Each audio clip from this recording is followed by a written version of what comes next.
오늘 고성호 칼럼은 비극조차 정략의 소재로 이용하는 사람들입니다. 어제 언론단체들의 굉장히 의미 있는 입장문 발표가 있었습니다.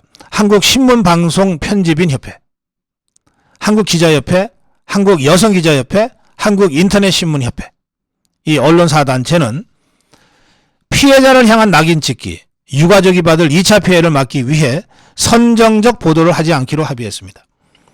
재난보도 준칙에 따라 선정적 보도를 하지 않고 편집에 주의하겠다고 밝혔습니다. 아울러 확인되지 않은 사실, 폄하 비난 내용을 담은 이 기사의 이 유포 행위는 명백한 명예훼손에 해당되는 만큼 취재, 보도 과정에서 피해자와 유가족의 명예와 사생활을 보호하기 위해 노력할 의무가 있다. 이 점을 강조했습니다.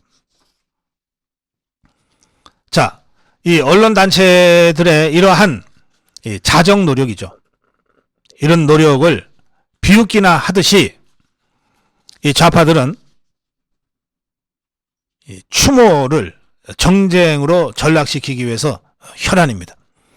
조선일보 사설은 비극을 정치적으로 이용하려고 혈안이 된 사람들이라는 제목으로 이 문제를 다루고 있습니다. 조선일보 사설을 잠깐 같이 보시겠습니다. 조국 백서 저자 등이 이끄는 촛불 행동이 이번 주말 이태원 참사 애도를 내건 도심 집회를 열겠다고 했다. 이 단체, 촛불 행동이라는 단체는 대선 직후인 올 4월에 출범했어요. 대통령이 취임도 하기 전에 올 4월에 출범해서 지속적으로 윤석열 대통령 퇴진 등을 요구해온 단체입니다. 이른바 조국 백서를 집필한 김민웅이라는 이 자가 상임 대표를 맡고 있는데, 이 단체가 비극적 참사가 발생하자마자 기다렸다는 듯이 반정부 선동을 본격화하겠다고 나선 것이나 다름없다. 이 단체는 그동안 주말마다 대통령 퇴진, 김건희 여사 특검을 요구하며 도심 집회를 벌여왔다. 그런데 갑자기 그 정치 선동 구호를 추모로 바꿔서 대규모 집회는 계속하겠다고 하고 있는 것이다. 그런데 바로 이 단체는 이태원 참사가 일어난 지난달 29일 오후 5시부터 청계광장 부근에서 수만 명이 참가한 반정부 집회를 가졌고, 이 대규모 집회로 인해서 경찰력이 결과적으로 분산된, 그것과 관련된 도의적 책임을 느껴야만 되는 세력이기도 하다. 김어준은 이 사고를 정치적으로 이용하지 말라고 하는데 아니다, 이건 정치 문제가 맞다고 주장했는데, 이태원 참사는 안전 문제고 인파 관리 문제지 어떻게 정치 문제일 수 있는가? 바로 이들에게, 이 김민웅이니 김어준이니 하는 바로 이들에게 지금은 희생자를 애도하고 차분하게 사고 원인 규명과 재발 방지 대책을 논의할 때라고 아무리 말해봐야 소용없을 것이다. 모든 것을 정치에 이용하려고 혈안이 된 사람들이다. 그러나 이제 국민들은 안다. 이미 학습됐기 때문이다. 국민을 선동하려는 어떤 시도도 성공하지 못할 것이다. 자, 여기까지가 조선일보 사설 내용입니다. 여기에 한 말씀만 덧붙이겠습니다. 이게 사족이 안 됐으면 좋겠습니다. 그냥 경계할 것이 아니라 사법 처리해야 됩니다.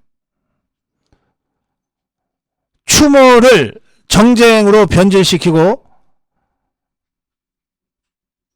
대중을 선동해서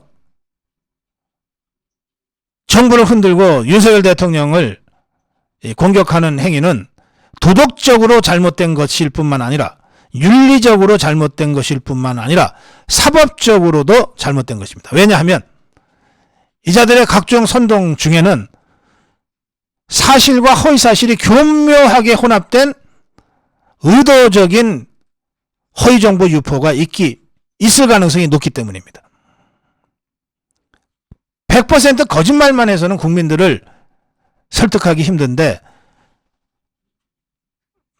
적당한 사실관계와 그것과 결합된 그럴듯한 거짓말, 이걸 통해서 만들어내는 의도적이고 악의적인 허위 정보야말로 국민을 선동을 하기가 매우 좋은 그런 여론 조작술이고 선동술입니다. 지금 조선일보는 이 비극까지도 정략의 소재로 이용하는 사람들에 대한 도덕적, 윤리적, 정치적 책임을 묻고 있지만, 거기서 더 나가서 저는 바로 그러한 악의적 허위정보, 가짜뉴스 조작과 조직적 유포 행위는 도덕적, 정치적 문제를 넘어서 사법적 단죄의 대상이 되어야만 한다 라고 하는 점을 제가 강조합니다. 이 점을 첨언하면서 오늘 고성국 칼럼 마무리하겠습니다.